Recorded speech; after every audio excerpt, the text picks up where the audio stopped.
कहते हैं शिक्षा वह हथियार है जो किसी गरीब परिवार की किस्मत बदल सकता है। आदिवासी अंचल के कई माता पिता दिन भर मजदूरी करता है, खेतों में पसीना बहाता है ताकि उनका बेटा या बेटी पढ़ लिख कर एक बेहतर भविष्य बना सके। लेकिन सवाल यह है कि अगर शिक्षा के मंदिरों में ही बच्चों से कथित रूप से वसूली होने लगे तो फिर गरीब परिवार आखिर जाए तो कहां जाए।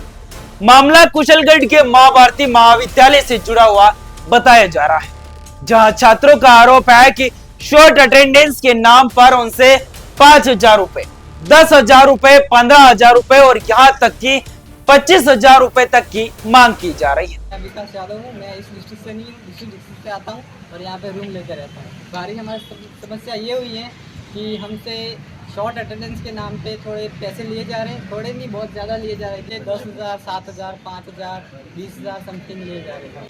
सभी का इसी प्रकार है क्या? बच्चों से एडमिट कार्ड के लिए पैसे मांगते हैं सर, है ना। 5,000, किसी से 10,000, किसी से 20,000, किसी से 14,000, किसी से 25,000। अब जरा सोचिए, जिस छात्र के माता पिता मजदूरी करके फीस भर रहे हो, उसके लिए 25,000 रुपए कोई छोटी रकम नहीं होती। कई परिवारों की तो महीनों की कमाई तक भी इतनी नहीं होती। लेकिन शिक्षा के नाम पर अगर जेबें खाली करवाई जाए तो यह सवाल उठाना लाजमी है कि कॉलेज चल रहा है या फिर कोई वसूली केंद्र। अपनी इसी समस्या को लेकर छात्र एसडीएम कार्यालय कुशलगढ़ पहुंचे। छात्रों का आरोप है कि वहां कॉलेज का एक कर्मचारी भी पहुंच गया।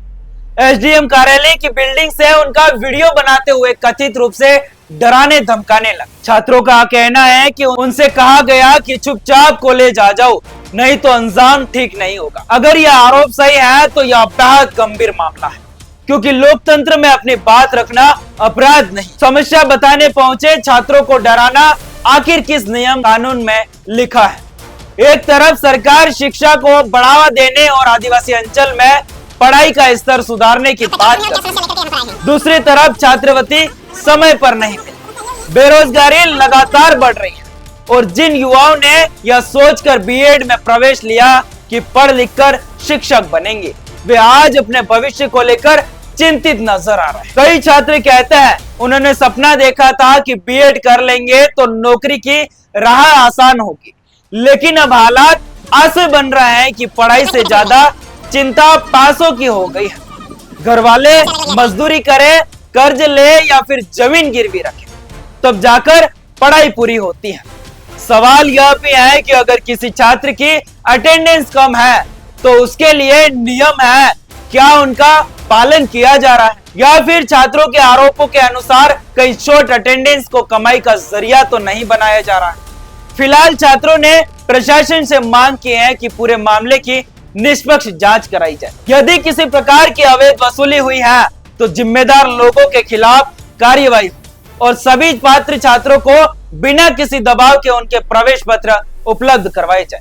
छात्रों का कहना है कि अगर समय पर कार्रवाई नहीं हुई तो बड़ा आंदोलन कर सकते हैं। अब देखना यह होगा कि प्रशासन इन आरोपों को कितनी गंभीरता से लेता है, क्योंकि यह मामला सिर्फ कुछ छात्रों का नहीं बल्कि उन हजारों गरीब आदिवासी परिवारों के भरोसे का है जो आज भी मानते हैं कि शिक्षा उनके बच्चों का भविष्य बदल सकती है। और इस पर आप क्या सोचते हैं? कमेंट करके अपनी राय जरूर दें और वीडियो को ज्यादा से ज्यादा लोगों तक पहुंचाइए और जिम्मेदार अधिकारी नेताओं तक जरूर पहुंचाइए। मैं हूं प्रवीण डोडिया, भारत की आवाज। नमस्कार।